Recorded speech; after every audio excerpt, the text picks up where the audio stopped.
All right, welcome back to the final go-around as we get ready to spin the sports wheel. Bert, scoring update here at John D. Shacklet Field. We have 6-0, 29-yard run by Mr. Thornton from Morris High School. Legadoo, your last contribution will be briefly to talk about the evolution. When you were in high school, what kind of offense did you guys run? We had kind of a spread offense. So, I mean, that's the biggest, back in my era.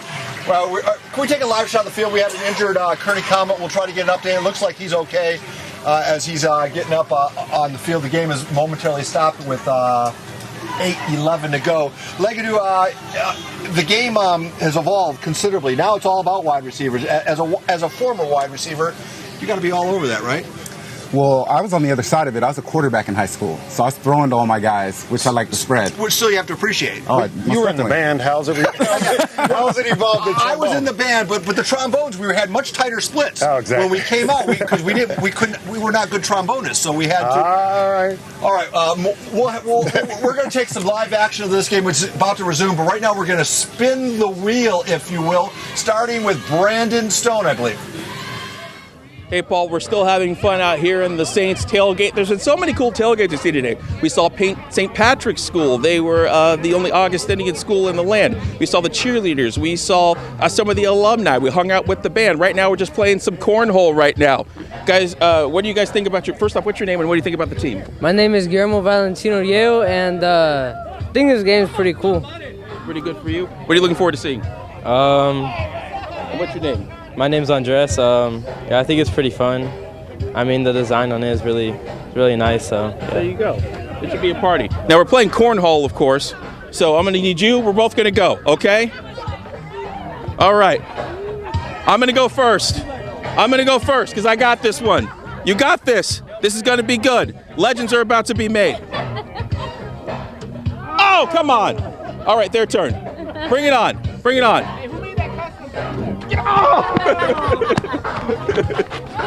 All right, one more.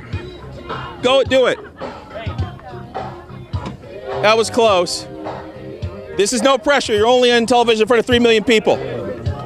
It was very close. It was very close there. So now, I'd like to thank you. You like to thank me for what? For what you do for the youth sports in San Diego. I appreciate that. I was a coach for about 30 years. Oh, really? Yeah. And so I really appreciate KUSI. And we appreciate you and the service that you have done to work on the day. It's really great. It's great for the community, and it helps sports, but it helps the kids. And what's your name, sir? Pete Colonelli. Pete Colonelli, we couldn't appreciate any more what you said about our program. We're having fun out here. Loyola is facing St. Augustine in the Jersey Mike City Game of the Week. Can't wait for the party. It's happening now, but the real party's at 11 o'clock. Now let's go to Madison Sinclair.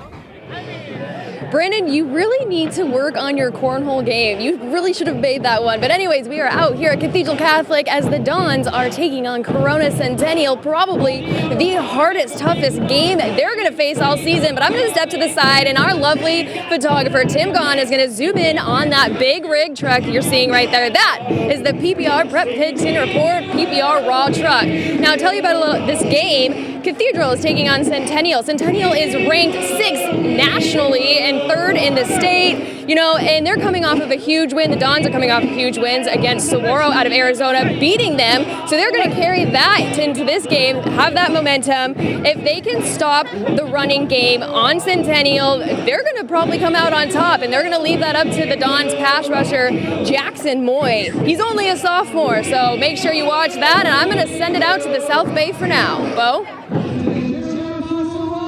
Thank you, Madison. We're here at Hilltop High School. I caught up with Tom Rice, World War II veteran and ex-Hilltop teacher, and asked him what this day means to him.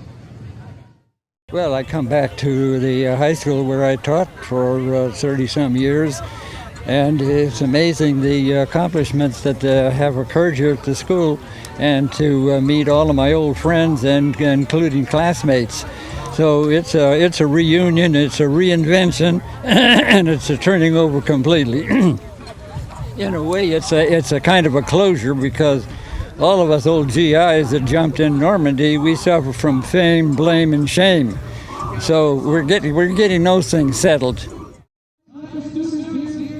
And once again, that was Tom Rice, parachuted on D-Day he's actually leaving the country to do it again, and he's just going to keep going all the way till he turns 101, symbolizing his 101st Airborne. Great guy, quality guy, nothing but the best. And we'll send it out to the east to Allison Edmonds. Thank you, Bo. And how fitting is it that Mr. Rice is a Coronado resident, because the Coronado Islanders are out here at El Cajon Valley High School for the East County Game of the Week. Let's take a look at the teams kind of behind us right now. Introducing the teams, the game is just about 10 minutes away.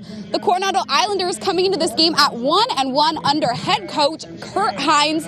They are looking to bounce back after a tough loss last week to Classical Academy, while El Cajon Valley High School had an 0-10 season last year, but so far this year are 2-0 under head coach Nick Osborne. So it will be an interesting matchup out here tonight for the East County Game of the Week. We will have all of the highlights for you tonight on the Prep Pigskin Report, but for right now, Paul, we'll send it over to you.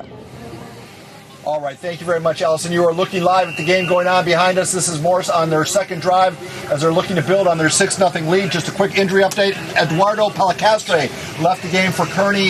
He had a collarbone injury, but it was okay. The cart was just for precautionary reasons. Gentlemen, we've got about 20 seconds left. Who's going to win this game and why? Morris, and I'm going to say by a lot. And I think if you have three guys, like Leganu said, that if you run that veer wing team, you have three guys that can run, it's over. Well, you gentlemen, I've just been told that we have 3 additional minutes to talk about. Awesome. So, Leganu, I'd like you now to expand on why Morris is going to win this game. Yeah, like we were just talking about, that wing tee, that double wing, anytime where you have that motion and those running backs coming downhill, it's hard to stop. It is hard to stop. And 3 guys that can run, yeah. With athletes, it's hard to stop. Is there such thing as having an X and O's advantage? Have you ever played for a coach or somebody who schematically gave you an advantage because your scheme was better than their scheme?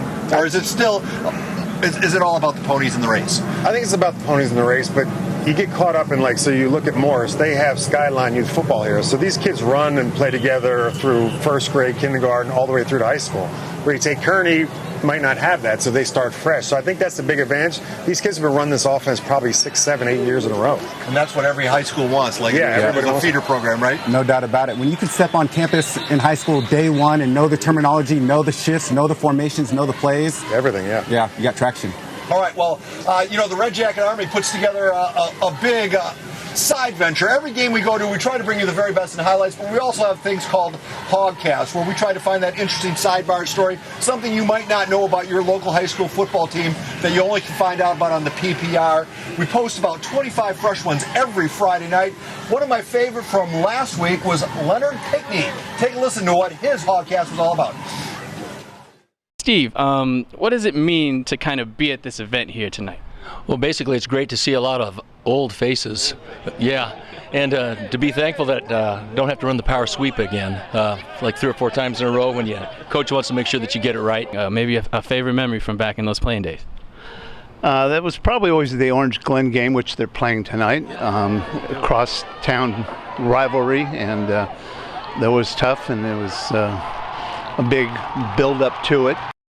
2 weeks down here in St. We have one in LA next Pickney's weekend. And then I entire think in 2 weeks podcast can be after seen that. right now at KUSI.com, along with about 50 fresh ones from 2019. As mentioned, every week, each one of our Red Jackets posts something that is pretty darn unique. 10:45 will bring you the 1st and 15, which is exclusive highlights from the State Farm Game of the Week, Morris and Kearney. And then that leads us right into the granddaddy of them all, the Prep Picks Report. Highlights from 26 ball games tonight. How much time do I have left, Jay? All right, we have a minute to kill, so we're going to watch. There's Morris driving it in for their second touchdown of the night. Man, they run. I don't see a lot of teams running. It's sort of like when you play Navy or somebody, and they're the only team running the wishbone, right? But they run it, and they got 3 guys, and this might be run away with early already, 14-0. Well, we'll see what happens. Kearney obviously has a lot of fight on their sidelines. Leganu, we're going to conclude with you. This was your first experience on the PrePR. Yeah. Although it was truncated, because your limousine broke down on the way down. Could you talk a little bit about did you enjoy it? This is college game day right here for high school. I love it. It was awesome. Early in the season, you get to feel the excitement from these guys on the field. Coach was excited to start it up. They had a big thing to kind of kick off the celebratory of the stadium. It was a great first time for me. It was an honor to have you aboard. That is it for the pre-PR. Don't forget, we're coming your way with the 1st and 15 tonight at 10:45. We're done here. Back to you guys.